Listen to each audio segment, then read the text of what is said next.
Hey, welcome back to our channel. In this video I would like to show you how to make your X account private on your iPhone. So first of all, open X application on your device, and then you want to tap your profile picture in the top left corner of your screen. Now in this menu you have to scroll down to settings and privacy. Now, as you can see, your settings are divided into several sections.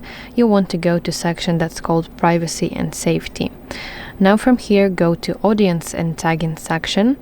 And at the very top of your page, you should see this option that says Protect Your Posts. So this is the feature that is responsible for making your account private. As you can see, I have already done that. My account is now private.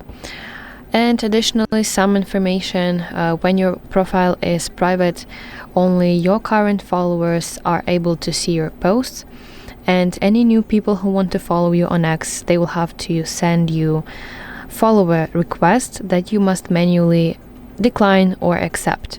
So let's tap again profile picture in the top left corner of your screen, and in this menu, as you can see, you have here different sections. You want to tap on follower requests, and as I said, you can from here manage them. You can accept them or decline. So that's basically it. Thank you for watching. If you found this video helpful, please like it and subscribe to our channel to see more content like this.